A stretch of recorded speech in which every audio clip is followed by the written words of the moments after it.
Pablo arranca, como ustedes saben, ese capítulo 3 después de él haber hablado acerca de aquellas situaciones que lo estaban desmeritando a él como apóstol. Puso, digamos, en un fundamento ideológico, un pensamiento de lo que él mismo había tenido en su experiencia por allá en el capítulo 2, cuando habla de cómo fue que él conoció del Señor, cómo fue que él solamente fue a Jerusalén después de algún tiempo. Nos habla de cómo él fue, ya los judaizantes habían comenzado en la iglesia desde el principio, ¿no? Habían comenzado a sembrar como la cizaña, como podemos decir nosotros, en medio de los hermanos. Y él va avanzando y va avanzando hasta llegar a ese capítulo 3 donde él se maravilla totalmente en esa carta y como decía ahora el hermano Alex, pues explota en un fervor espiritual, diciéndole, oh Gálatas insensatos. Y él les va a formular a ellos 6 preguntas, y esas 6 preguntas que les hace no es porque él desconociera la respuesta, más bien estas preguntas ayudaban a que ellos fueran confrontados con ellos mismos, con su propia realidad, ¿no? Bueno, que nosotros podamos entender que a veces nosotros mismos tenemos que ser confrontados con nuestra forma de estar haciendo las cosas, y qué bueno que alguien sabio pues venga y nos haga ver el error de pronto en que estamos caminando. Eso es lo que es el cuerpo, ¿no? El cuerpo es ese instrumento que Dios usa para mostrarnos a veces lo que nosotros mismos no podemos ver. Ahí hay otros ojos que nos están viendo, ahí hay otros ojos que están caminando con nosotros y que están viendo aquellas cosas que nosotros tenemos y que son puntos ciegos que no podemos ver, pero que los hermanos seguramente sí lo están viendo. Pablo los confronta a ellos haciéndole unas preguntas, y Pablo está defendiendo por qué estos hermanos se habían dejado seducir, se habían dejado fascinar, se habían dejado hechizar. Nosotros hablamos de eso, ¿no? Las implicaciones que tenía esa palabra en el griego, esa palabra fascinar, era una palabra como la de una serpiente cuando mira y encanta. Esa era la idea que había en el tiempo de Pablo, que las serpientes podían mirar a su presa y con la mirada las hipnotizaban de tal manera que la serpiente podía en cualquier momento lanzarse y atacar a su víctima y destruirla o engullirla, lo que la serpiente quería hacer con su víctima. Y Pablo inmediatamente, pues acudiendo a esa tradición como griega, comienza a decirles a ellos quién los hechizó a ustedes, dándoles a entender que lo que había pasado en medio de ellos era justamente eso. Había pasado algo que la serpiente misma estaba trayendo ahí a los hermanos de Galacia, porque detrás de toda esa cantidad de religión, pues uno podría pensar, ¿cómo así que detrás de la religión está la serpiente? Sí, hermano, detrás de la religión está la serpiente, porque la religión es la actividad del hombre, es la fuerza del hombre, es el deseo del hombre por tratar de alcanzar a Dios bajo sus propios recursos y sus propios métodos. Entonces, aún eso que aparenta ser espiritual, la obra religiosa no necesariamente tiene que ver con lo espiritual. La obra religiosa es algo que el hombre hace tal vez para calmar su conciencia, tal vez para tratar de acercarse a un Dios, tal vez para querer rendir culto, pero no hacer las cosas a la manera de Dios. Y eso es lo que Pablo comienza a hablarle a ellos, y por eso llegamos nosotros hasta la cuarta pregunta del versículo 3 que está en el versículo, hasta la sexta pregunta que está en el versículo 5. Dice, aquel pues, estamos en el capítulo 3, aquel pues, esta es la última pregunta, que os suministra, aquel pues que os suministra el Espíritu y hace maravillas entre vosotros, ¿lo hace por las obras de la ley o por el oír con fe? Mire lo que está diciéndole Pablo allí a estos hermanos de Galacia. Después de haberles hecho todas las otras preguntas, los lleva a esta confrontación. Aquel que suministra el Espíritu, ¿quién es el que suministra el Espíritu? Pues el Padre. El Padre es el que suministra el Espíritu y es el deseo del Padre desde el inicio. Esto no fue que se apareció en la agenda de Dios. Dios había prometido, Dios tenía una promesa. De hecho, Él habla a través de los profetas de esa maravillosa promesa. ¿Cuál era esa promesa? La promesa de que un día Él iba a otorgarles la vida suya, porque el deseo de Dios siempre ha sido eso, ¿no? Para eso nos creó. Nosotros fuimos creados justamente para ser depositarios. Nosotros, dice la palabra de Dios, el apóstol Pablo dice que nosotros somos como vasos de barro o vasijas de barro. O sea que fuimos creados con un claro propósito, ser un vaso para contener. Tenemos que contenerlo a Él. Eso lo está mostrando el Señor desde siempre, lo ha venido mostrando y lo ha venido desarrollando a través de lo que Él ha hecho y ha revelado en su palabra. Ese es el propósito eterno de Dios. Dios quiere introducirse en el hombre, quiere morar en el hombre, con el hombre. Dios ha decidido habitar en cuerpos y meterse a tener una relación íntima con cada uno de sus seres, los hijos, los que lo van a recibir. Y dice que Él es el que suministra el Espíritu y hace maravillas. Esa es una maravilla, esa era una maravilla de alto tono, ¿no? Pensar que Dios iba a meterse en cada hombre, en cada carne, eso era una maravilla, Él lo había profetizado. De hecho, como lo habíamos visto la otra vez, Pedro, cuando da su primer discurso lleno del Espíritu Santo, allí justamente cuando comenzó la revelación de la iglesia aquí en la tierra, comenzó la revelación del cuerpo, Pedro da un discurso y el primer discurso que da el apóstol Pedro está relacionado con la profecía de Joel, donde él hablaba de esa promesa que había sido prometida por el Padre. Y eso era maravilloso. Y era maravilloso porque así comenzó, cuando el Espíritu Santo se derramó, pues ustedes saben que vino un fuerte viento en el lugar donde ellos se encontraban reunidos. Dice que como lenguas de fuego se aparecieron sobre sus cabezas, el viento era recio, tembló, hubo movimiento de Dios en medio de ellos, y dice que comenzaron a hablar en lenguas, y dice que por ser ese día un tiempo especial donde se reunían la gente para celebrar la fiesta del Pentecostés. Ustedes ya saben de lo que estamos hablando porque en esta semana tuvimos el privilegio de tener esa enseñanza muy apropiada que está relacionada con la fiesta del Señor. Entonces estaban celebrando ellos el Pentecostés y sabemos que durante las fiestas tenían que subir, era obligatorio para los varones, y ellos subían con sus familias, era obligatorio que ellos subieran a adorar en el templo se encontraba en Jerusalén, y ellos subían a adorar, y dice que a esa hora se oyó un estruendo y comenzaron a verse unas manifestaciones de unos hombres que comenzaron a hablar y a predicar y a vociferar de Dios, y dice que todos los que estaban y habían llegado a Jerusalén de diversas partes, de diversas regiones, de diversas ciudades del mundo del tiempo del Señor Jesús, los oían hablar en su propia lengua, medos, partos y romanos, bueno, de todas partes venían, y en toda lengua ellos escuchaban que se predicaba.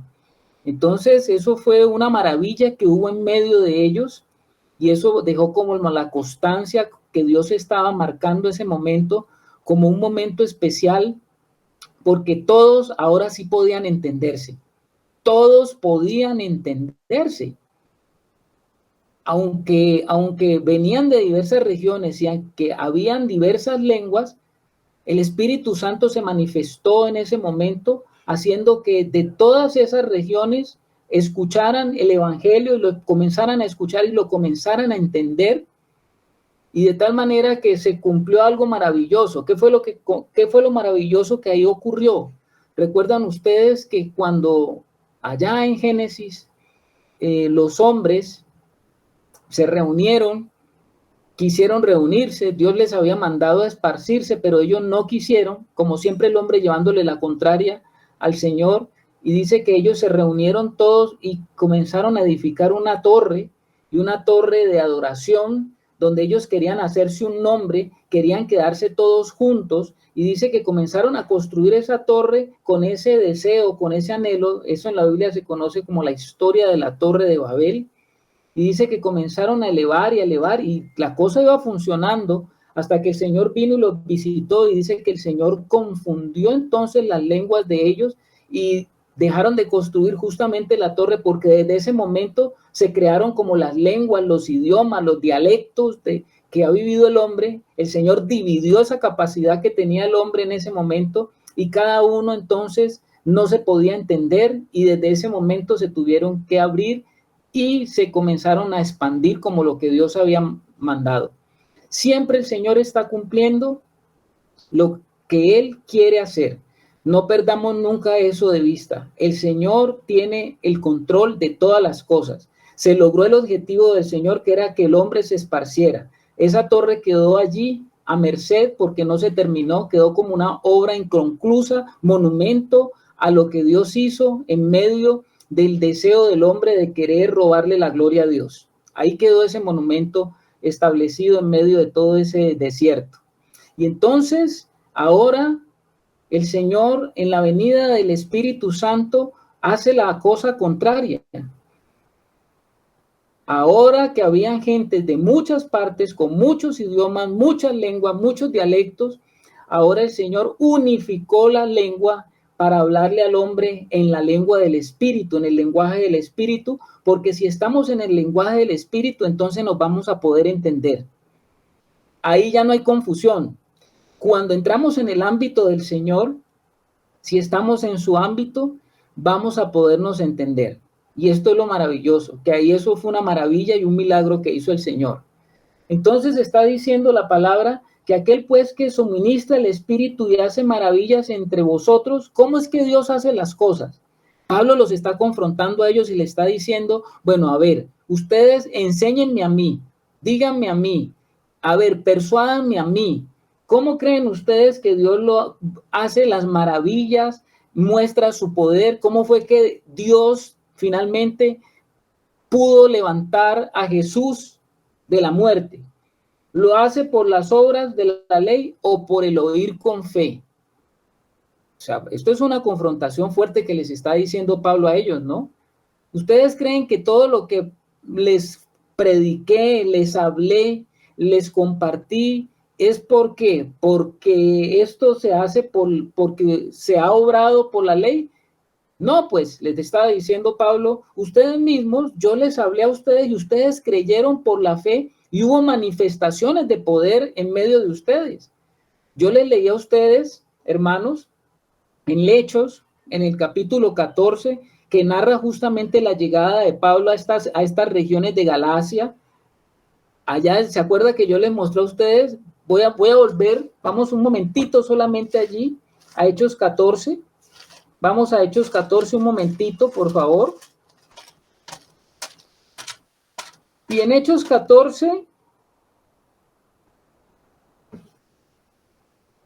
vamos a ver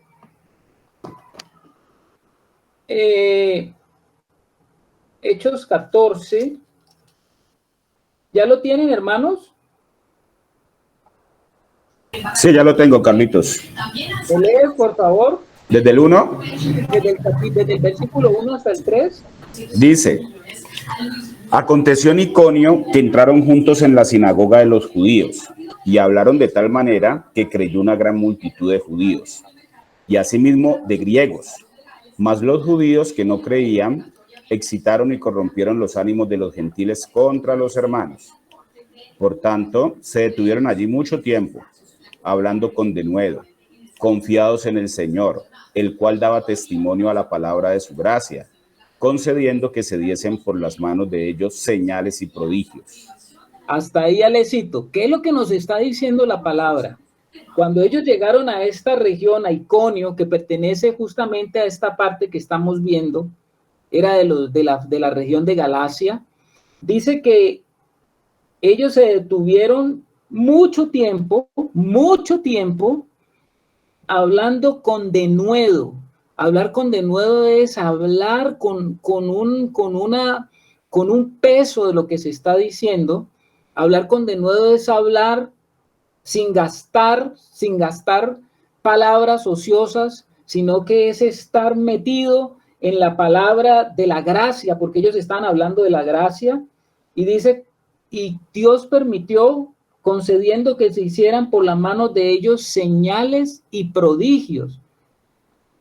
Cuando ellos fueron a Listra, en el versículo 8, ustedes se dan cuenta que Listra también hace parte de esta región de Galacia. Dice que un hombre estaba sentado imposibilitado de los pies, cojo de nacimiento, que jamás había andado.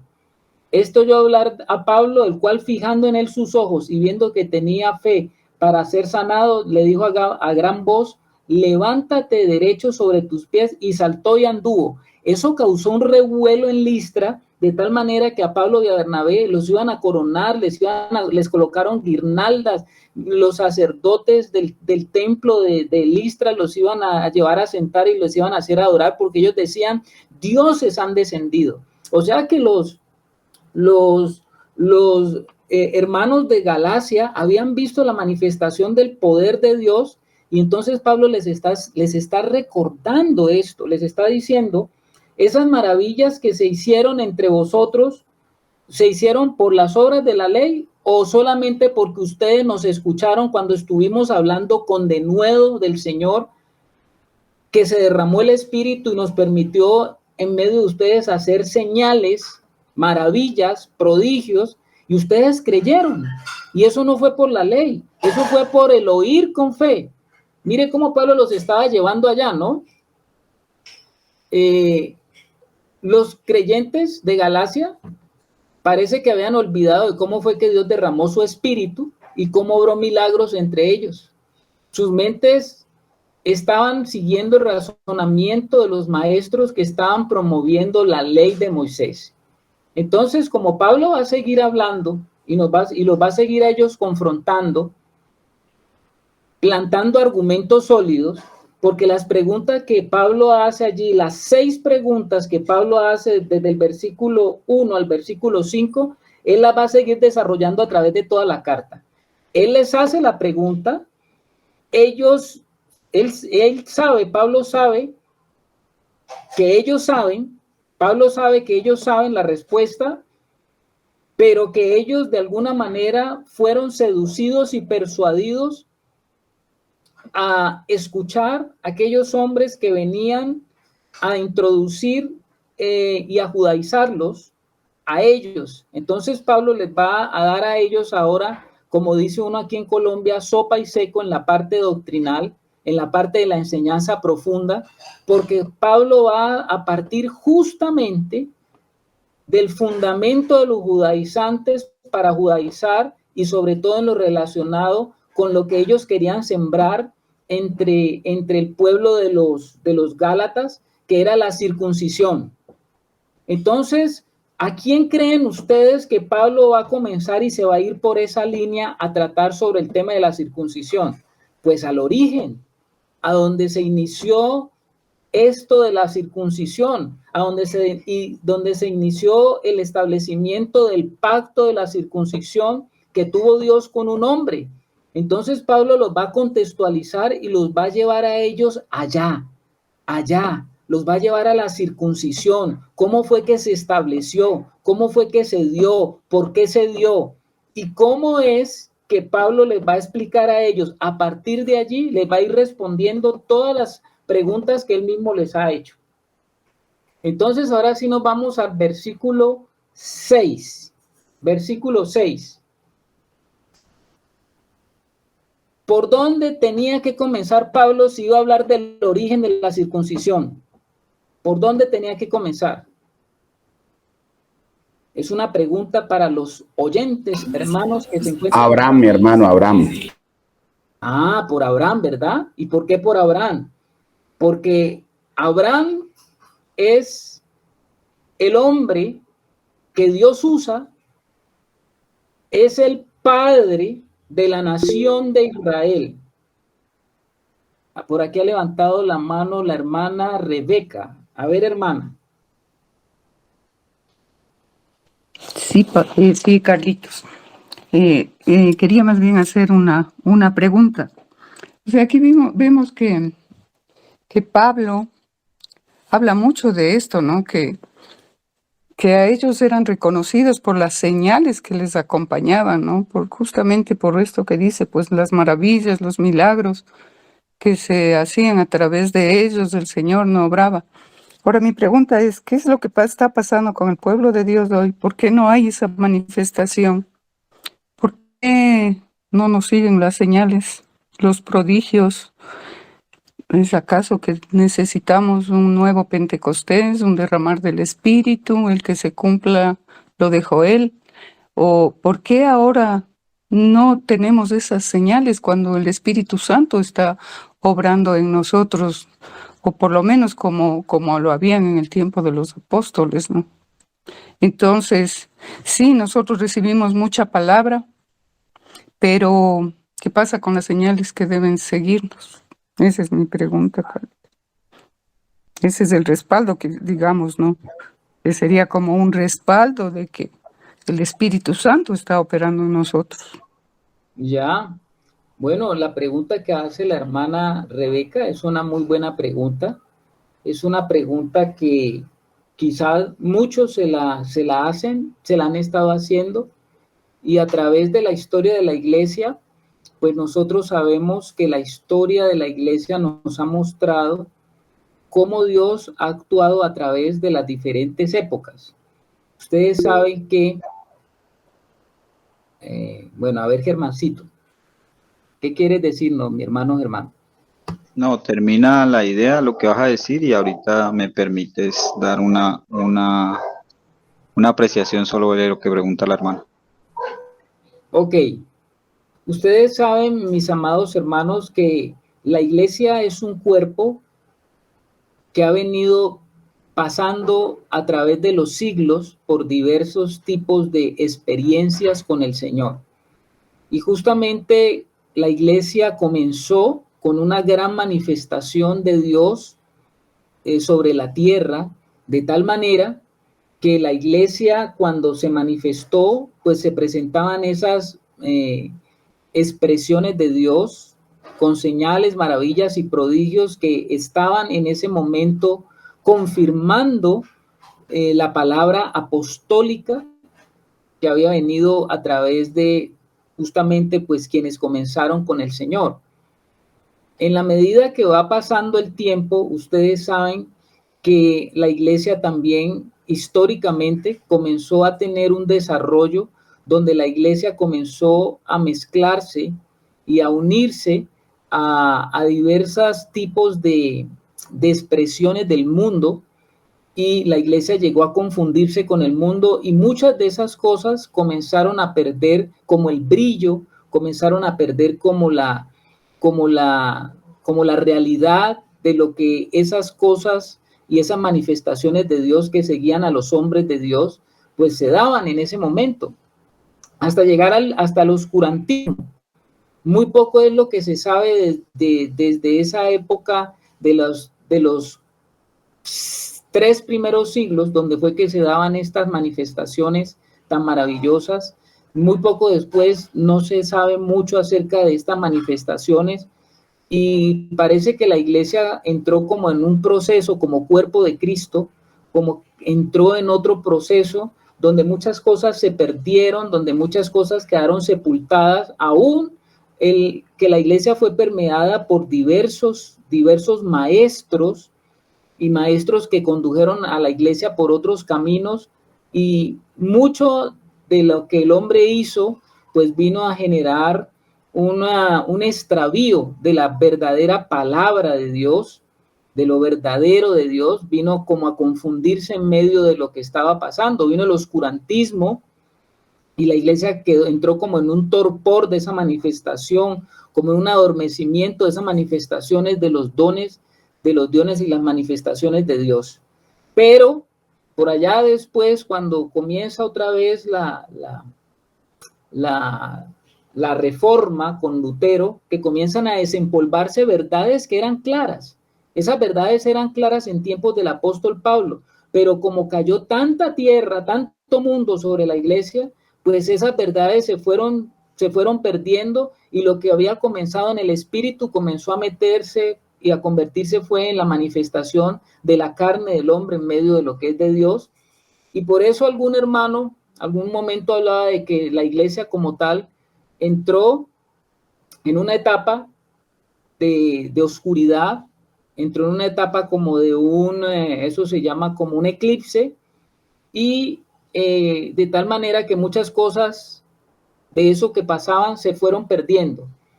Por eso hay algunos hermanos, aún hoy en día, hay algunos hermanos muy serios, de líneas de hermanos que tienen una interpretación y que son hoy muy conocidos a través de las redes, que ellos simplemente dicen de la siguiente manera. Ellos dicen, los dones y las manifestaciones de poder de Dios eran solamente y se dieron únicamente en el primer siglo de la iglesia, en los primeros 3 siglos de la iglesia, y eran necesarios para dar la evidencia de la manifestación de Dios. Y eso hoy en día ya no es necesario, porque ya ha avanzado el cuerpo de Cristo, ha avanzado la iglesia como tal, y esas manifestaciones se dieron, cumplieron su efecto para que el evangelio se regara por la tierra, pero eso ya no es lo que Dios está necesitando. Esos hermanos se les ha llamado y se les ha considerado hoy en día, y se les ha catalogado con un nombre dentro de los que piensan de esa forma. Se les llaman cesacionistas, porque ellos dicen que los dones y las manifestaciones cesaron. Entonces se les llaman cesacionistas, y son hermanos muy respetados, muy serios, muy eruditos, y han escrito hasta Biblias, traducido Biblias, pues, y tienen su propia Biblia y todo eso. Ellos dicen, eso cesó, esos dones cesaron. Entonces, resulta que por allá, por el año de comienzos del siglo XIX, justamente comenzaron a haber unos grandes avivamientos en la iglesia. Hablo de la iglesia a nivel como cuerpo universal. Comenzaron a haber manifestaciones, otra vez como las manifestaciones del poder de Dios, como queriendo decir el Señor, no, las manifestaciones mías, las señales, y esto no se ha perdido, esto sigue activo. Y comenzaron a darse grandes avivamientos, el avivamiento en Inglaterra, el avivamiento en Estados Unidos, el avivamiento en la calle Azusa, bueno, varios avivamientos que comenzaron a mostrar el poder de Dios y la manifestación del poder de Dios, y a esa época se le conoce como la manifestación del Pentecostés. La vivencia y la experiencia de lo que fue la fiesta del Pentecostés, ahora la vivencia y la experiencia dentro de la iglesia de la celebración de esa fiesta como cuerpo colectivo de Cristo. Y como el Pentecostés nos habla de la llegada y la manifestación del Espíritu Santo, entonces de igual manera la iglesia entró en esas manifestaciones a nivel de todo el mundo, en diversas regiones, en diversas partes, avivamientos, manifestaciones, señales, prodigios. Y eso también tuvo un problema. ¿En qué sentido? Pues sí se estaban manifestando esas cosas de Dios, pero el enemigo también comenzó a meter la mano allí, comenzó a meter la mano alrededor de todo esto, hasta llegar a los grandes desbordamientos también de que hoy se tienen con muchas de esas manifestaciones, pero que en mi opinión son falsas. Y en mi opinión son falsas porque no traen ningún verdadero resultado en el cambio de la vida de las personas.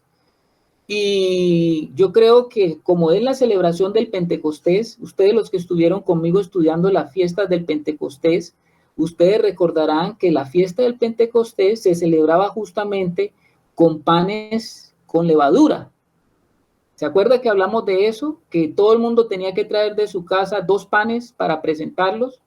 Y la levadura me habla de la presencia de Dios con el hombre, y también la levadura me habla de cómo se ha crecido y cómo también el hombre, aún en los dones, ha querido ejercer su mano, cómo la ha metido y cómo también empañó eso que comenzó una vez como un ardor de Dios.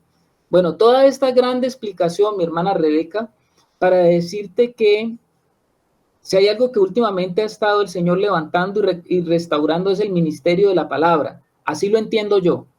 Y yo pienso de que esas manifestaciones van a volver a darse y se van a dar ahora de una manera muy diferente a lo que pasó en la época de la manifestación de estos dones, donde había mucha inmadurez en el pueblo de Dios. Pero yo pienso de que esos dones van a volverse a manifestar, pero ahora en un pueblo de Dios más maduro, en unos hombres y mujeres llenos de Dios, con un conocimiento profundo en los caminos de Dios, que van a comenzar a manifestar otra vez nuevamente esos dones. Eso es lo que estamos esperando, mi hermano. Así lo veo. Esa es como la explicación que puedo darte. No sé, Germán, ¿qué quiere decir? Gracias, mi hermano. Pues la verdad dejó muy poquito. Yo diría que nada. Pero bueno, a mí me parece que la pregunta es muy valiosa que hace la hermana y la explicación tuya pues es pertinente. Yo pienso que esas manifestaciones eran el resultado del conocimiento de los discípulos con el Señor. Eran el resultado de intimidad, de almas con Jesucristo. Estos hombres primero lo conocieron naturalmente, pero las verdaderas manifestaciones, el verdadero poder de Dios comenzó primero en ellos. La vida de resurrección comenzó primero en ellos, no solamente en las señales que los seguían a ellos, sino que estos hombres fueron tocados por el poder del Espíritu Santo. Estos hombres entendieron que se trataba de un reino espiritual, de establecer el reino del Señor, y pues el Señor respalda su palabra, porque estos hombres ya habían sido cambiados su corazón, no tenían ese corazón enfocados en ellos mismos, sino entendiendo que se trataba era del Señor. Entonces, pues la misma escritura dice, ¿no? Que puestos los ojos en Jesús, el autor y consumador de la fe. Es autoría del Señor, pero también el Señor es es el que le da el uso correcto. Entonces, a través de los tiempos se volvió como un teléfono roto, ¿no? El Evangelio, y fue perdiendo esa efectividad, fue perdiendo esas cosas. Dice la escritura que las pequeñas zorras echan a perder las vides. Entonces, pues en la medida en que se le van sumando cositas precisamente al Evangelio y se le van anexando cosas, haciendo mostrar que el Señor no es suficiente, pues ese es el propósito de las tinieblas, irnos desenfocando de Cristo para que este fuera el resultado precisamente. Entonces yo pienso que también lo que Carlos decía, es un tiempo donde el Señor nos está llevando a un verdadero conocimiento, a una verdadera transformación desde nosotros mismos, y el Señor respalda su palabra, y pienso que esas manifestaciones van a volver, pero para una iglesia madura, una iglesia responsable, porque es muy fácil que estas cosas pasen, y si el siervo no tiene los ojos puestos en el Señor, y si no es un hombre que entiende el propósito de que sea el reino del Señor, pues puede envanecerse muy fácilmente. Y también pues a una iglesia que no sea madura, pues muy fácilmente tiende a poner los ojos en el siervo y a creer que el siervo es el que hace los milagros, y a creer que solamente se trata de beneficios, por decirlo así, terrenales, pero que no se trasciende, ¿no? A nivel espiritual. Entonces pues también se cae en la misma condición, y no se toma la cruz, no se habla de pecado, no hay esa responsabilidad de cada quien, de entender que esto se trata de que el gobierno del Señor sea establecido y de que las almas sean ganadas para el Señor. Anita levantó la mano y después la hermana Rebeca. Sí, Carlitos, es que quería comentarles que tan pronto tú comenzaste a darle respuesta a la pregunta de Rebequita, vino a mi mente esa canción que se llama Buscadme y viviréis, de Marcos Vidal, que es una letra con un contenido que yo creo que allí hay también parte de la respuesta.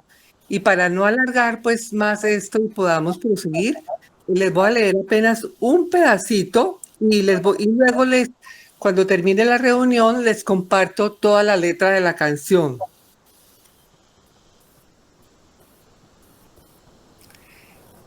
Dice, ¿cómo puedo derramar yo de mi espíritu si mis hijos no se vuelven hacia mí?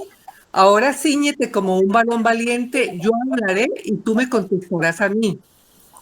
¿Dónde están aquellos hombres como Elías que dejaron todo por seguirme a mí? Que rompieron compromisos con el mundo solo por agradarme a mí. ¿Dónde están aquellos 3 que en Babilonia prefirieron ser quemados a ceder? ¿Dónde está aquel Daniel que me adoraba? ¿Dónde está la santidad de aquel José? ¿Dónde está ese niño que mató al gigante? ¿Dónde están los sucesores de Josué? ¿Dónde están esas mujeres entregadas como Esther? Bueno, y no sigo porque es muy largo y pues debemos proseguir con la enseñanza. Pero entonces esto nos dice que cuando también haya hombres y mujeres como estos, pues el Espíritu volverá también a manifestar esas señales y prodigios. Eso era lo que quería comentar, hermanos. Gracias, Anita. Sí, estás hablando de esa pureza. Sé que hay dones y sé que hay manifestaciones, hay ministerios, pero yo sé que la iglesia como un cuerpo o como algo corporativo tiene que entrar en esa manifestación otra vez como lo fue en el primer tiempo, no como dones aislados como dones aislados, como ha venido pasando, hombres que han tomado los dones y han creado, con sus dones han creado sus propios reinos. Y creo que hay mucha falsificación también de dones antes de que el Señor venga, y la iglesia va a poder detectar qué es y qué no es justamente por ese grado de madurez. ¿Qué dice la hermana Rebeca? Sí, gracias, Carlitos, por esa respuesta. Gracias a Germancito, Anita. Muy pertinente lo que dijo Anita, ¿no? Con esta canción, la verdad. Y lo que quería yo, un ratito que se me perdió la página. Ya. Después de que tú diste la explicación, Carlitos, entonces esto, digo, nos lleva a meditar en esto, porque si bien es cierto que la salvación no es por obras, es necesario, muy necesario, incluso por los tiempos que vivimos, la manifestación de las obras del Espíritu Santo a través de nosotros, porque yo estoy leyendo aquí en Juan todo acerca de lo que el Señor habló, ¿no? Y cuánta responsabilidad esto conlleva para que nosotros entendamos a qué estamos llamados. Y como tú nos explicabas, realmente se ha venido trayendo mucho lastre dentro de la iglesia, y eso ha permeado todo esto, como nos decías. Y yo creo que este es el tiempo en que el Espíritu Santo está sacando todo ese lastre que se ha venido viviendo a través de los tiempos, y lógicamente tiene que trabajar en nosotros para sacar toda esa mezcla, porque mientras haya mezcla, de hecho que no va a operar el Espíritu Santo, ¿no? Entonces, yo aquí veo en Juan, ¿no?, cómo el Señor habla tanto de las obras que Él hacía, porque dice, por ejemplo, Juan 9:4, me es necesario hacer las obras del que me envió. Entre tanto que el día dura, la noche viene cuando nadie puede trabajar. Juan 10:25 dice, Jesús les respondió, os lo he dicho y no creéis. Las obras que yo hago en nombre de mi Padre, ellas dan testimonio de mí. Juan 10:32, Jesús les respondió, muchas buenas obras os he mostrado de mi Padre, ¿por cuál de ellas me apedreáis? Juan 10:37, si no hago las obras de mi Padre, no me creáis, mas si las hago, aunque no me creáis a mí, creed a las obras para que conozcáis y creáis que el Padre está en mí y yo en el Padre. ¿No creéis que yo soy en el Padre y el Padre en mí? Las palabras que yo os hablo no las hablo por mi propia cuenta, sino que el Padre que mora en mí, Él hace las obras. Creedme que yo soy en el Padre y el Padre en mí. De otra manera, creedme por las mismas obras.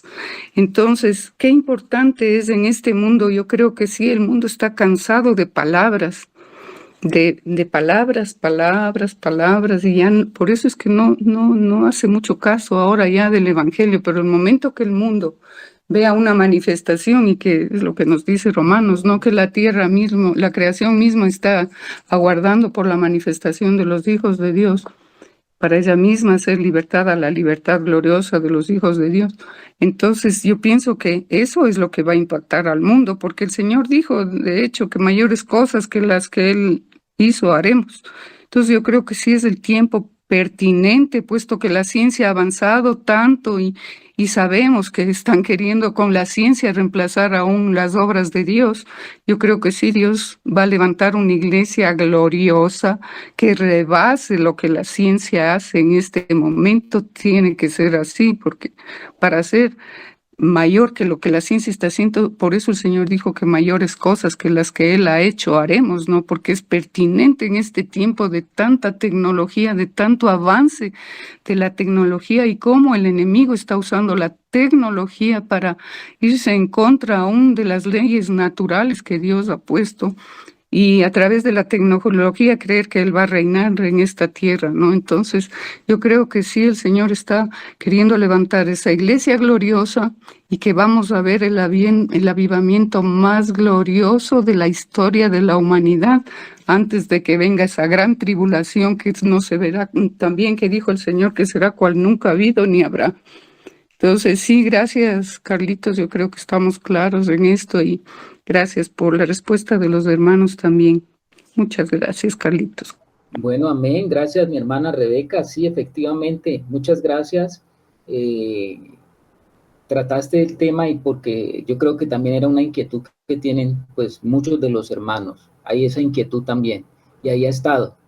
Entonces, pues sabemos que el apóstol Pablo está aquí. Nos enfocamos otra vez en lo que estábamos acá en el capítulo 3. Va a llevar a los Gálatas a entender algo. Los llevó justamente al origen de la nación de Israel. Y la nación de Israel tuvo su origen a través de un hombre. Y ese hombre pues era Abraham. Lo digo así, no Abraham, sino Abraham. Pablo va a decir aquí en el versículo 6, lo nombra como Abraham porque ya se habían dado todo un proceso en la vida de este hombre. El que comenzó como Abraham, terminó como Abraham. Ese es un juego de palabras, ¿no? El que comenzó como Abraham, terminó como Abraham. Por eso dice el versículo 6, así Abraham creyó a Dios y le fue contado por justicia. Pablo se va a remontar al Génesis. Cuando nosotros queremos conocer algún tema en las Escrituras, nosotros ya varias veces hemos comentado eso, que tenemos que buscarlo allá en el libro de Génesis, porque el libro de Génesis es el libro de los principios. Y todos los principios tienen su origen allá en el libro de Génesis, de lo que Dios quiere desarrollar, revelar y mostrar a través de todas las Escrituras. Todo está allí y tiene su inicio allí. Y por primera vez, la Escritura nos va a hablar de un hombre que le creyó a Dios.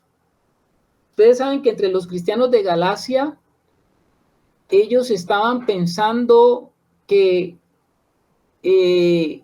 las obras de Dios se podían hacer basados en lo que les hablaban los que tenían la ascendencia de Abraham, o sea, los israelitas o los judíos. Siempre ha habido una confusión en eso, ¿no? Entre israelita, judío o hebreo, que si es lo mismo.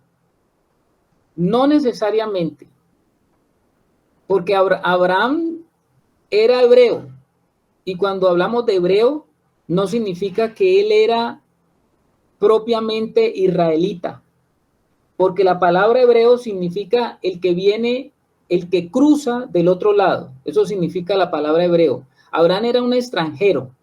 Abraham venía de una región pagana. Abraham venía de Ur de los Caldeos. Ur de los Caldeos era una ciudad en Mesopotamia, una gran ciudad comercial, pero una ciudad totalmente entregada a la idolatría.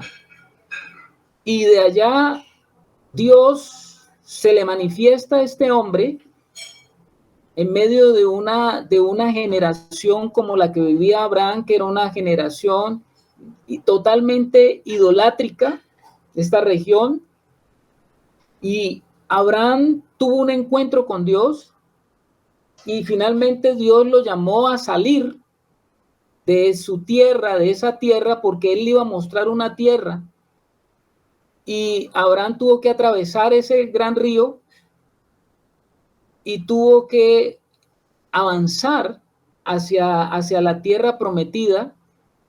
Y todo ese viaje de Abraham es un viaje de escalas, es un viaje de procesos, porque Dios es un Dios de procesos, no podemos olvidar eso. Dios es un Dios de procesos.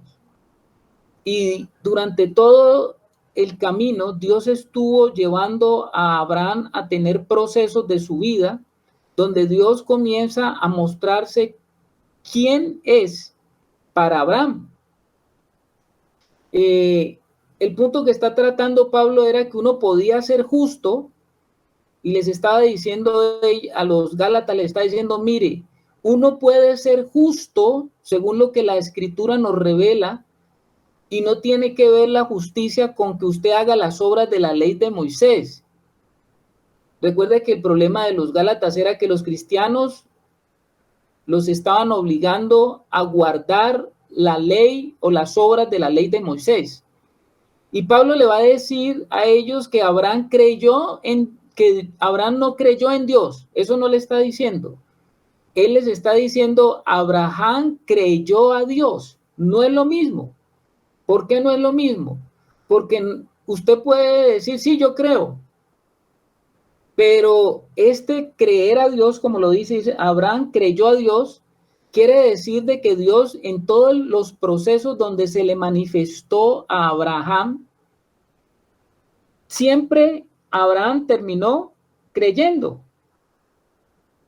Abraham conoció los caminos de Dios.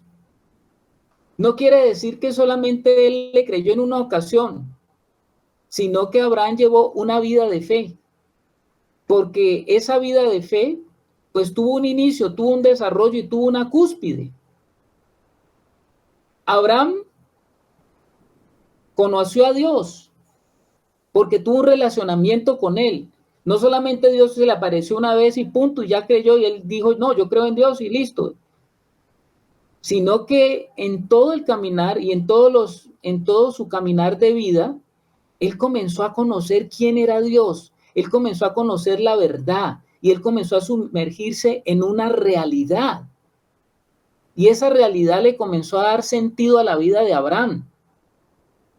Abraham, cuando salió de Ur de los Caldeos y comenzó esa larga travesía como extranjero, porque Abraham era conocido como el extranjero, el que venía del otro lado, pues Abraham comenzó a conocer los caminos de Dios. ¿Y por qué comenzó a conocer los caminos de Dios? Porque Abraham caminó con Dios.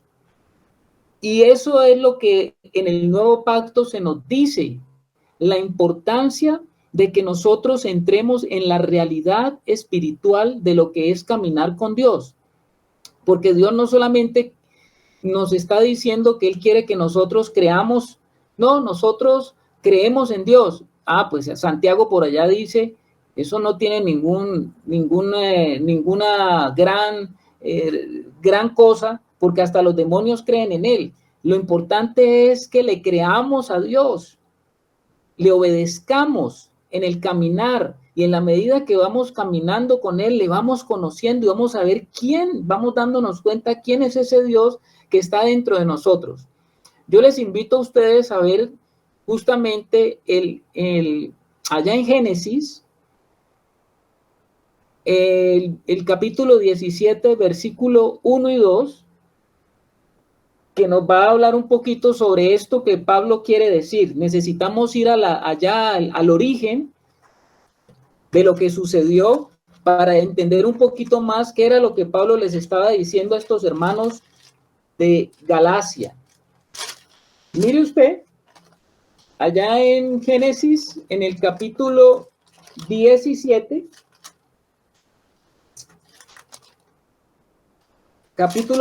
versículo 1, 2. Me lo lee, por favor, ahí, Germancito, de pronto. Sí, señor. Dice, era Abraham de edad de 99 años cuando le apareció Jehová y le dijo, yo soy el Dios Todopoderoso, anda delante de mí y sé perfecto, y pondré mi pacto entre mí y ti y te multiplicaré en gran manera. Bueno, ¿cómo les parece a ustedes? Eso dice la versión Valera 1960, ¿no? Les voy a leer otra versión. ¿Cómo dice esta otra versión? Dice, cuando Abraham tenía 99 años, el Señor se le apareció y le dijo, yo soy el Dios Todopoderoso, vive una vida sin tacha delante de mí. Me llama la atención eso. Cuando ustedes ven el capítulo 17, Dios le está haciendo una invitación a Abraham. No es que Dios no conocía, ya Abraham había comenzado a tener tratos con Dios. Esta fue una de las apariciones que Dios tuvo con Abraham, pero esta fue una de las apariciones donde él le va a revelar algo muy importante que Pablo va a tratar. ¿Y qué es lo que Pablo va a tratar justamente con los de Gálatas? Con los hermanos de Gálatas, Pablo va a tratar el tema de la circuncisión. Y este encuentro que tuvo Dios con Abraham en el capítulo 17, no es que se le apareció aquí por primera vez, ya Dios se le había aparecido otras veces, pero en el camino del crecimiento espiritual de Abraham, aquí es cuando Dios le muestra lo del pacto de la circuncisión y donde le da especificaciones más profundas del pacto que él quería hacer con Abraham. Porque el Señor le está diciendo que cuando le apareció a Jehová y le dijo, yo soy el Dios Todopoderoso. Esta expresión, yo soy el Dios Todopoderoso, es la famosa palabra hebrea Chadai. O sea que el Señor se le estaba manifestando a Abraham aquí como el Chadai. Y le está diciendo, anda delante de mí y sé perfecto. Anda delante de mí, es como lo traduje ahora en la otra versión. Le está diciendo, como dice la otra versión, vive una vida sin tacha delante de mí y sé perfecto. ¿Sabe qué significa la palabra perfección? Y ya lo hemos tratado varias veces. La palabra perfección en la Biblia hace referencia a la madurez. Yo quiero que seas un hombre maduro. En esta etapa donde estaba hablando Dios con Abraham, ya Dios lo estaba introduciendo a él en el camino de la madurez, Abraham. Lo estaba introduciendo en el camino de la madurez. En los capítulos anteriores, ya Dios había tenido tratos, ya había hablado con Abraham, se le había manifestado, ya le había dicho cosas, le había manifestado cosas. Pero este capítulo 17 es tan impresionante, mis amados, porque en el versículo 17 es que el Señor le cambia el nombre de Abraham a Abraham. ¿Y por qué es importante que entendamos esto? Es importante porque Dios, dentro de sus procesos, Él nos quiere llevar a través de ese camino de la madurez, y el camino de la madurez nos permite entrar en otro terreno con el Señor. En otro terreno. Es un camino de entendimiento. Es un camino de conocimiento ya del Señor, pero es un conocimiento ahora más profundo. Y como hay más conocimiento, como se nos ha dado más, también más se nos va a demandar. Y eso fue lo que pasó con Abraham.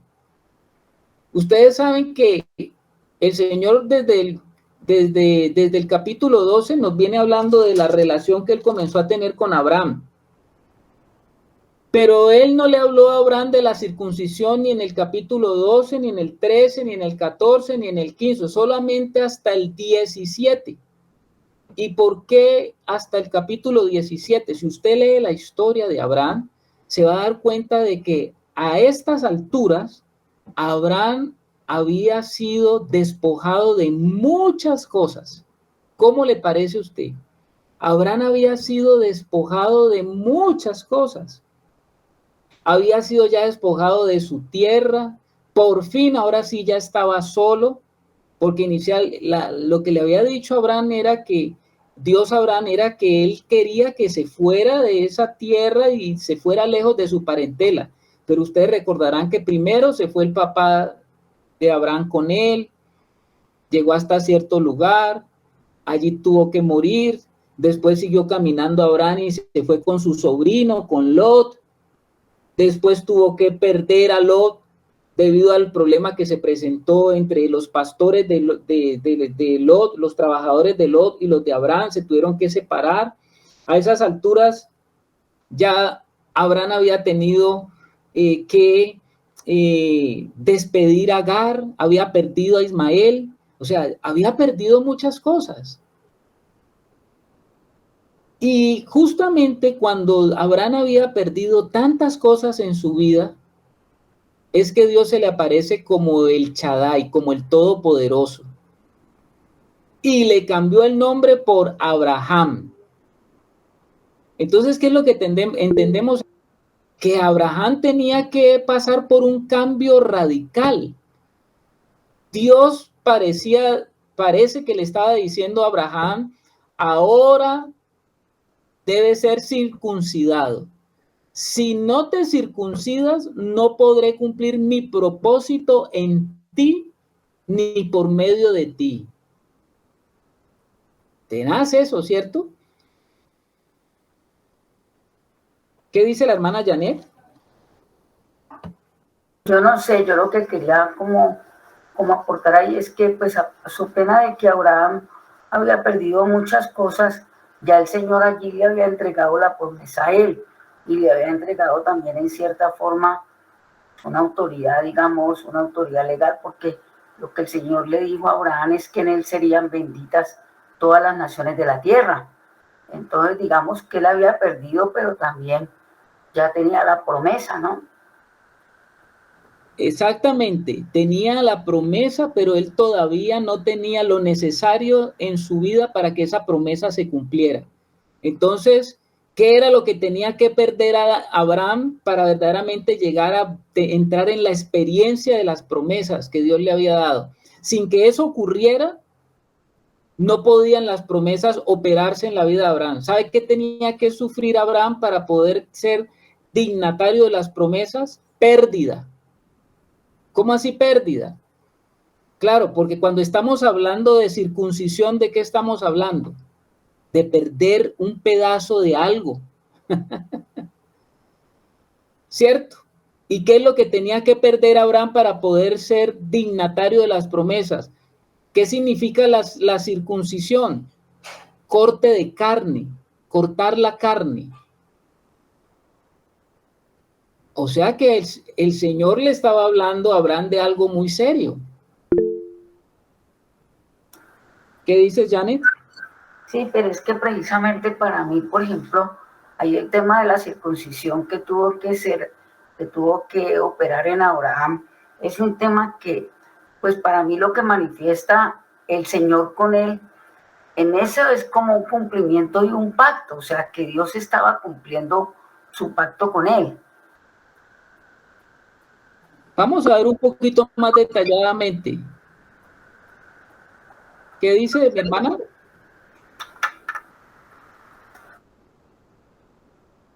Vamos a ver un poquito más detalladamente. Claro que es un pacto, pero ¿qué es lo que significa? Abraham ahora debe ser circuncidado. El Señor le está diciendo, si no te circuncidan, no podré cumplir todas las promesas que yo te he hecho y no podré cumplir mi propósito por medio de ti.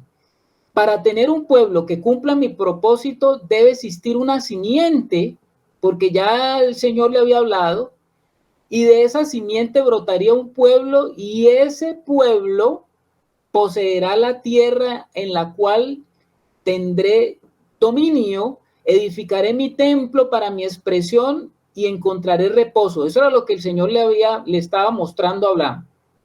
Le estaba mostrando su plan. ¿Y qué era a dónde lo estaba llevando el Señor? Eso grande que te he mostrado, que a través de ti bendeciré todas las naciones, y el que te bendice, lo bendeciré. Todo eso que le había prometido, dice, algo le estaba manifestando el Señor a Abraham. Para cumplir mi propósito no necesito nada que provenga de ti. Eso era lo que le estaba declarando. lo haré todo para ti y seré tu todo, porque le está declarando, yo soy el Dios todopoderoso. No es en tu poder que tú vas a poder, valga la redundancia, lograr lo que yo quiero, porque Abraham tal vez pensaba que era a través de lo que él podía hacer que iba a llegar a obtener las promesas que Dios le había dado. Pero aquí, en este estado de pérdida de todo lo que él había perdido, el Señor le comienza a mostrar, todavía hay algo que tienes que perder. ¿Y qué es lo que tenía que perder Abraham? Había sido despojado de muchas cosas.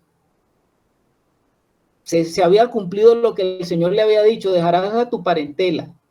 El Señor le había prometido un hijo y resulta que él, creyendo que era en sus fuerzas, fue y tuvo un hijo con la esclava, con Agar.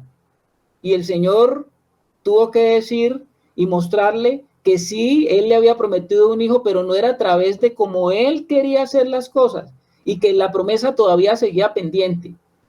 Y se le tiene que mostrar a Abraham como el Dios todopoderoso, el que todo lo puede, porque cuando él ya, cuando Abraham estuvo dispuesto a irse a acostar con la esclava, pues cuando él y Sara ya pensaban de que el tiempo había pasado muchísimo y no se había cumplido la promesa. Y eso nos pasa a nosotros, ¿no?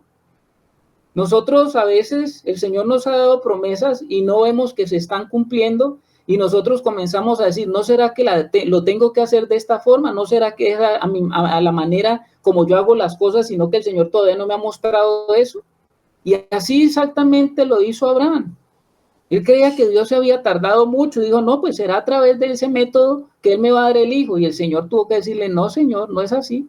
Y tuvo que él sufrir la pérdida de ese hijo de Ismael, justamente porque Dios le había mostrado y le comenzó a decir de que él necesitaba seguir perdiendo más, pero ahora lo que tenía que perder Abraham era algo de sí mismo, algo de sí mismo. Y esa es la razón que Dios comienza a mostrársele a él como el Shaddai y comienza a mostrarle a Abraham que era necesario que él se amoldara a su voluntad y comenzara a cooperar con el Señor para dejar todo lo que era de Abraham, toda su fortaleza, todo su orgullo, todo lo que tenía Abraham. Lo que el Señor le dice a Abraham es, quiero que tu carne sea cortada. Quiero que tu carne sea cortada. Eso significa circuncisión. Y eso lo vas a hacer tú. Quiero que tú lo hagas por mí. Quiero que te cortes tu carne. ¿Estás dispuesto a cooperar conmigo? No debemos tomar esto pues como una doctrina ni como una explicación simplemente de un relato bíblico. Todos los que somos de la fe de Abraham tenemos que entender esto. Todos debemos entender que hoy necesitamos ser circuncidados en nuestra experiencia, porque en esta experiencia Dios demandó de Abraham que lo hiciera él. No fue Dios el que lo hizo, aunque Dios quería eso, fue Dios el que lo hizo. Y lo que Dios está diciendo a nosotros es que nosotros tenemos que entrar en la realidad de la circuncisión, de lo que pasó justamente con Abraham. No sé si me he hecho entender, hermanos. Sí, Carlitos. Bueno, Ana Milena, bien, lo ha entendido. Espero que los demás hermanos también.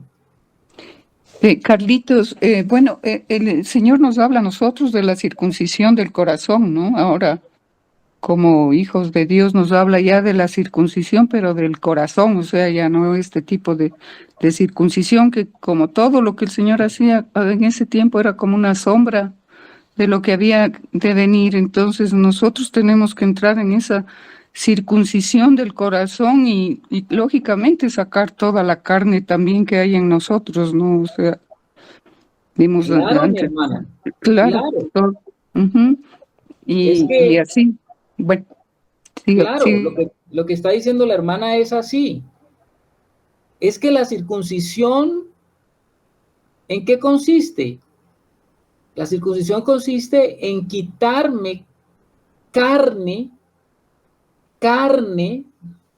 pues del órgano reproductor masculino para que haya vida. Se quita un pedazo para que la vida se pueda manifestar, vamos a decirlo de esa manera. Y esto lo entendió el apóstol Pablo, como lo está diciendo la hermana Rebeca, allá en Romanos 2, 28 al 30. Vamos a leerlo. Romanos 2, 28 al 30.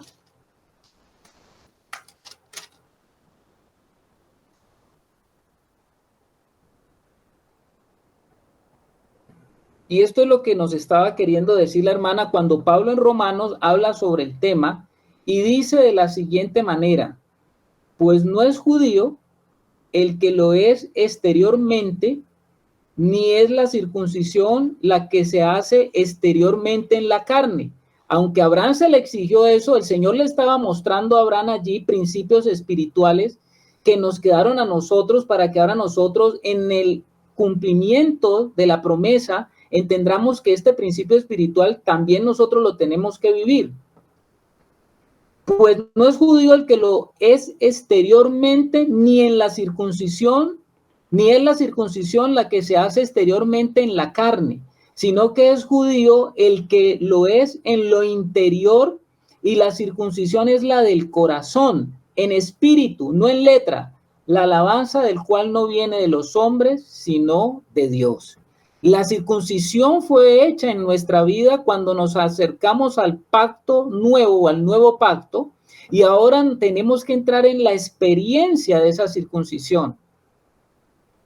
Y la experiencia de esa circuncisión me habla de un cumplimiento donde yo soy partícipe también y estoy de acuerdo con Dios y le puedo decir al Señor, estoy de acuerdo de que la carne no tiene derecho nada a heredar ni a tener nada que ver con lo tuyo, Señor. Yo no puedo meter nada de lo que es de Adán, de la carne, no puedo meter nada de eso en lo tuyo, Señor, porque nada de eso tiene herencia. Yo no sé si ahí estamos claros, hermanos. Eso es lo que por eso es que Pablo va a hablar acá en Gálatas y le va a llevar a los hermanos hasta Abraham y les va a comenzar a mostrar esto. No sé si está claro o hay alguna confusión allí. ¿Estamos bien? Sí, Carlitos. ¿Qué dice Germán? Gracias, Ana. Pues es que, pues, si miramos un poquitico en lo que está viviendo Abraham en ese momento, él está recibiendo unas promesas grandísimas de parte del Señor.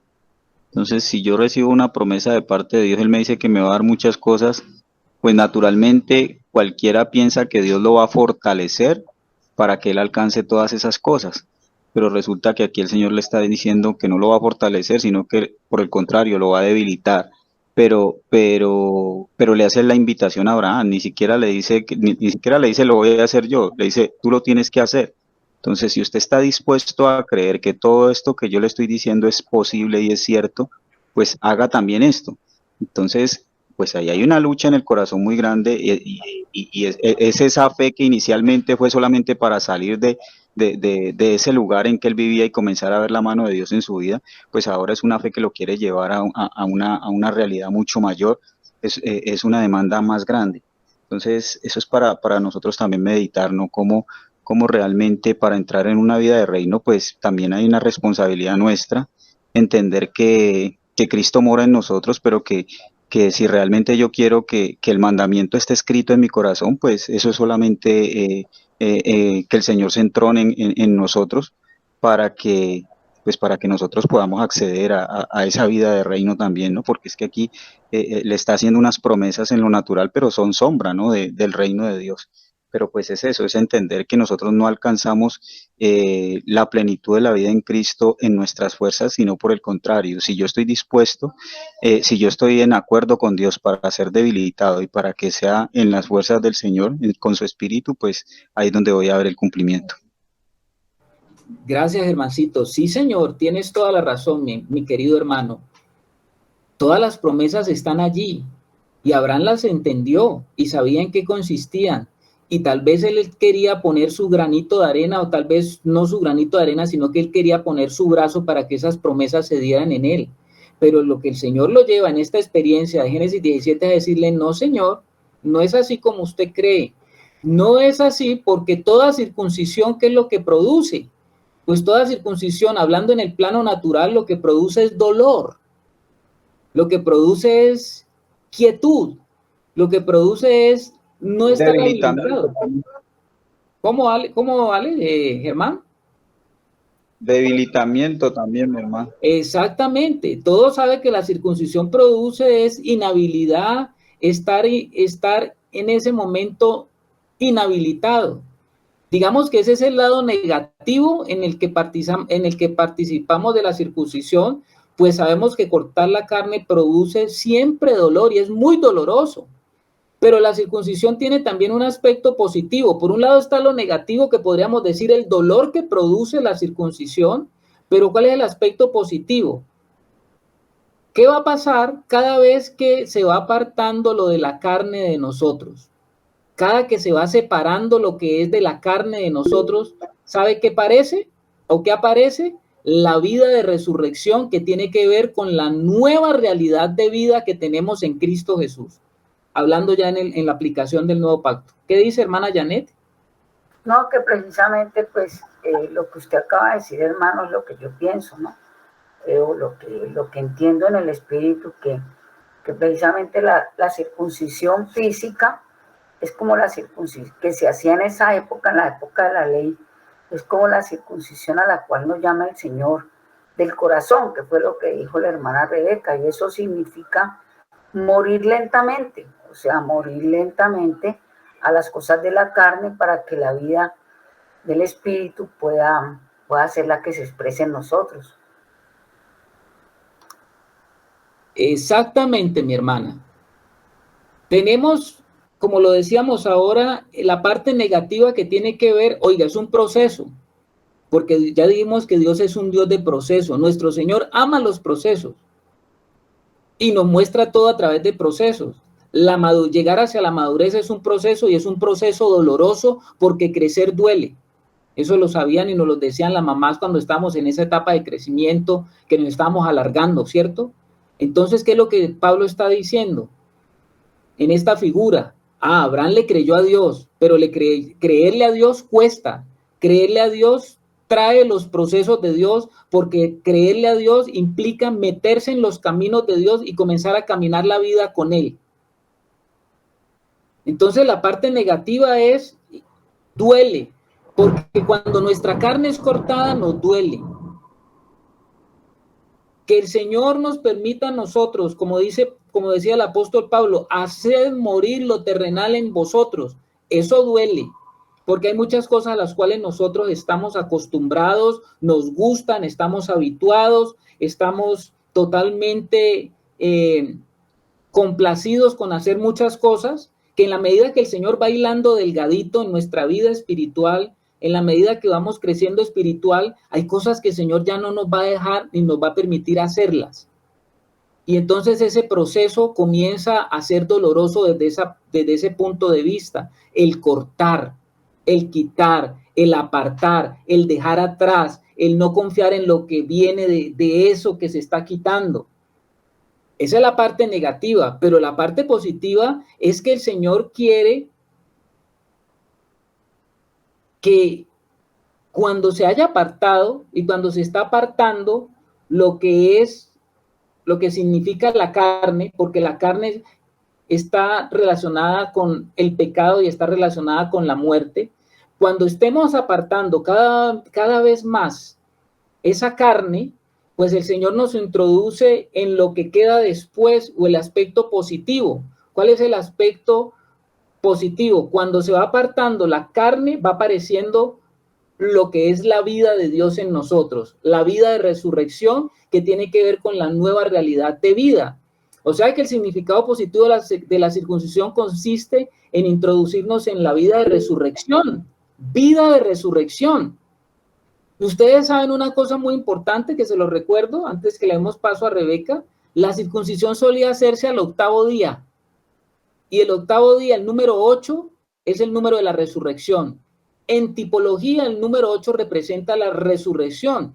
Esto significa que no podemos tener la circuncisión sin no llegar a tener la resurrección. La circuncisión debe hacerse en resurrección y siempre nos llevará a la resurrección, así como la muerte introduce a la gente en la resurrección. ¿Qué dice la hermana Rebeca? Sí, Carlitos. Un poco en broma, pero en serio te hago esta pregunta. O sea, ¿qué sucede? El hombre es más carnal que tenía que hacerse la circuncisión, porque ¿dónde quedamos las mujeres en eso? O sea, no, esto es en broma, ¿no? Ya. Pero sí, o sea, algún momento Angelito lanzó esa pregunta, ¿no? O sea, si el pacto era la circuncisión con el hombre, ¿dónde quedamos las mujeres, no? En ese proceso.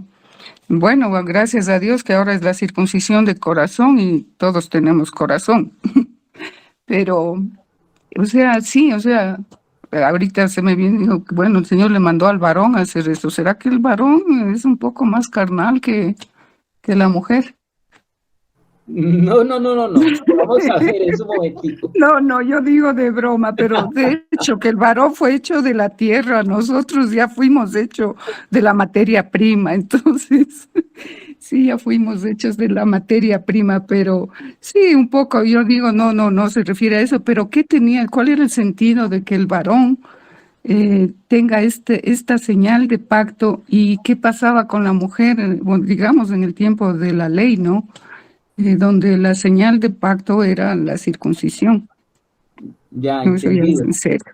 Entendida la pregunta, Rebequita. A ver, Germán, ¿qué nos quieres decir?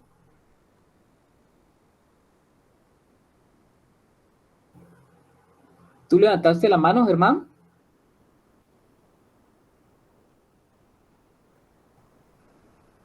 Bueno, no sé si Germán se nos fue de la línea. ¿Sí estás ahí, Germancito? ¿O yo fui el que salí? ¿Sí me están escuchando, hermanos? Sí, Carlitos. Escuchamos. Ah, ya. Creí que como no hablaba Germancito.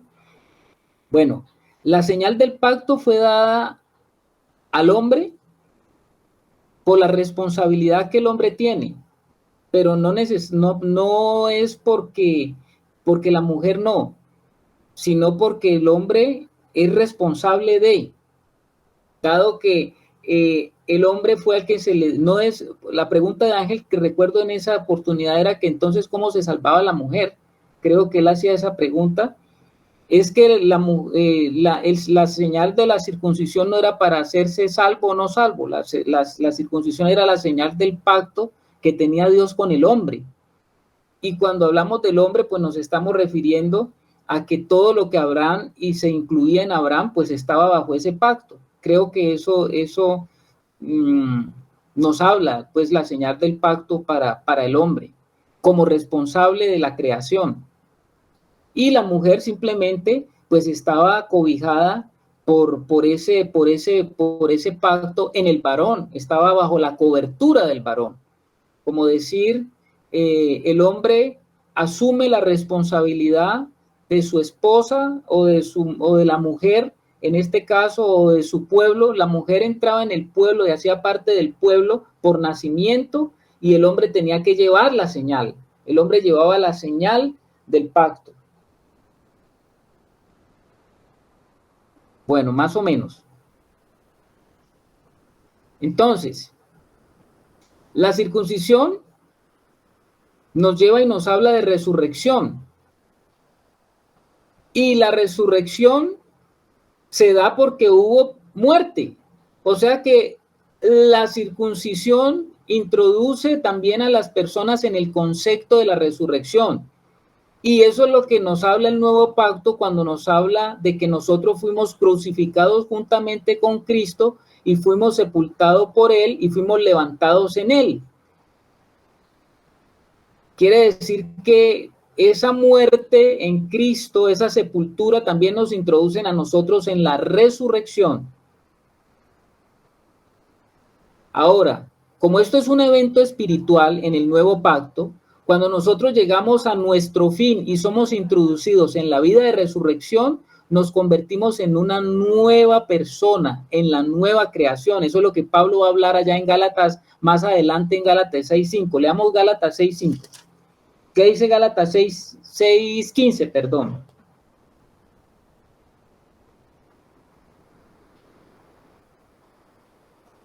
¿Quién me lo lee?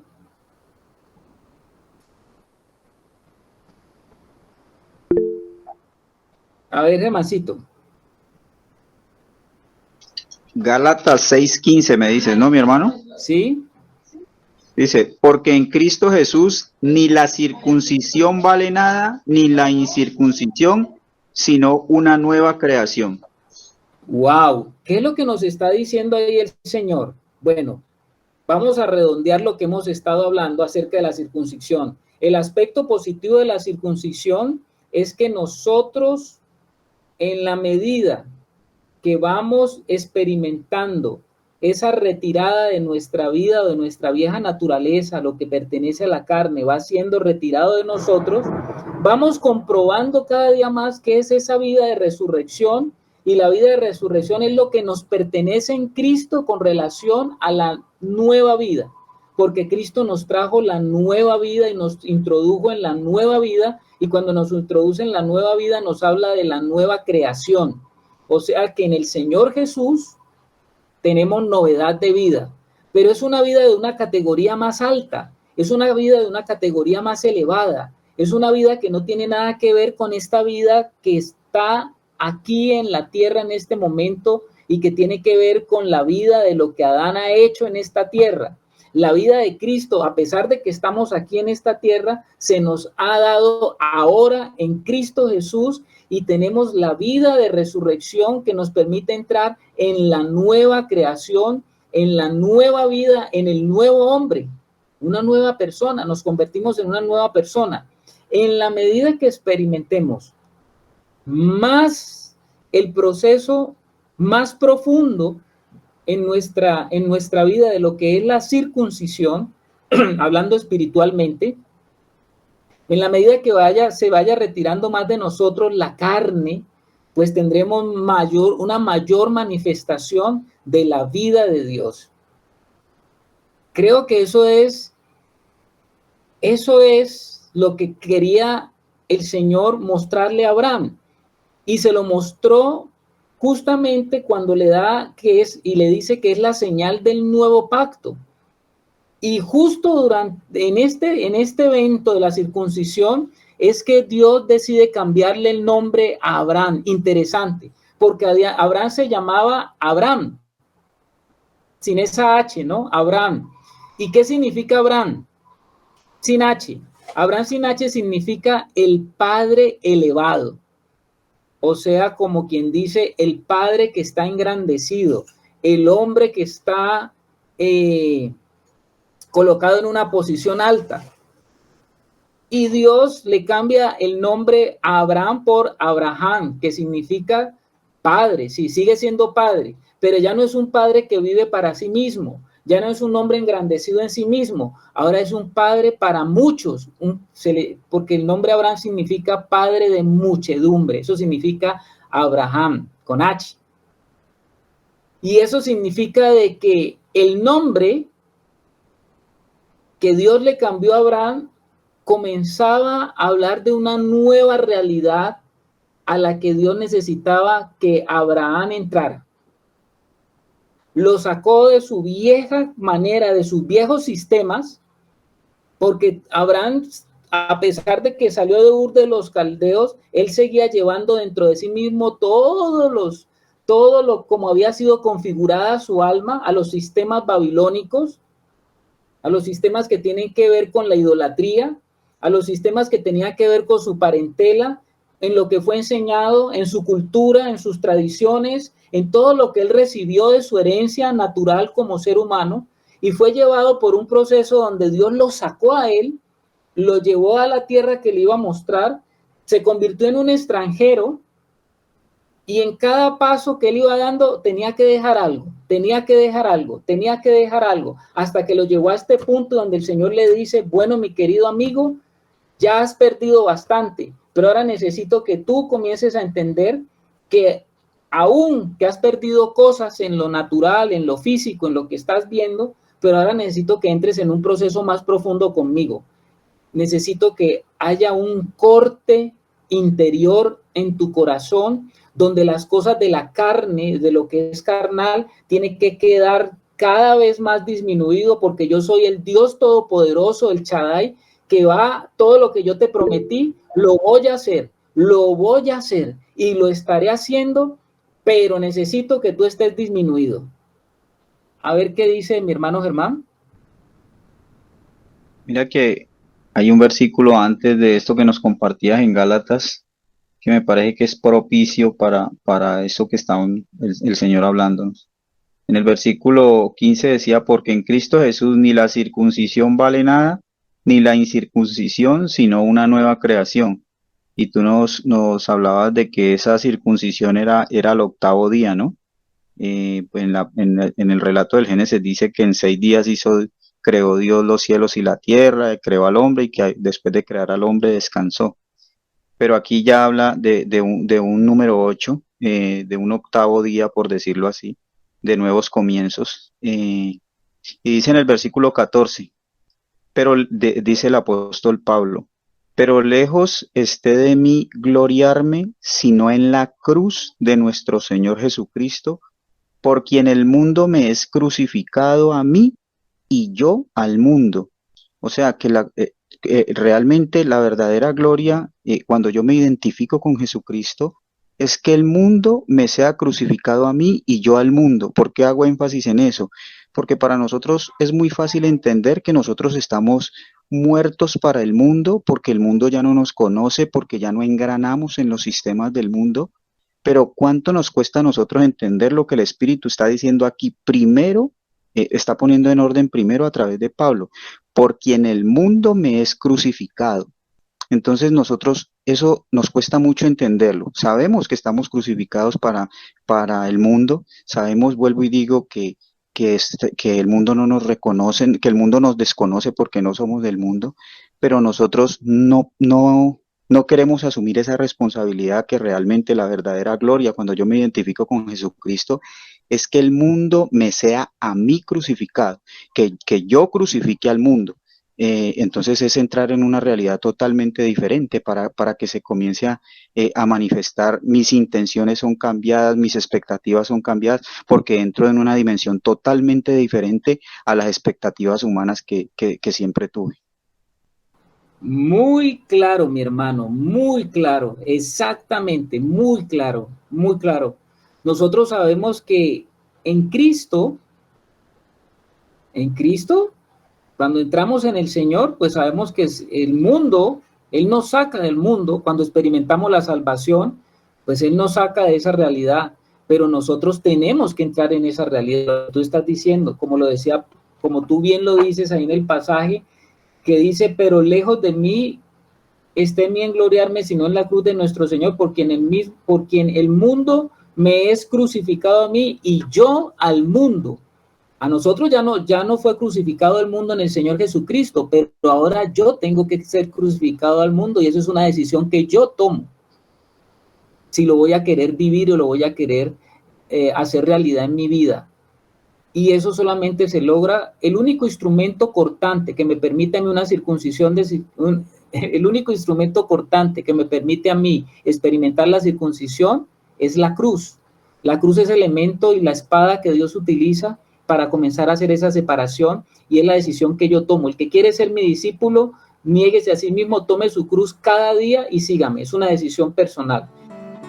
Hoy nos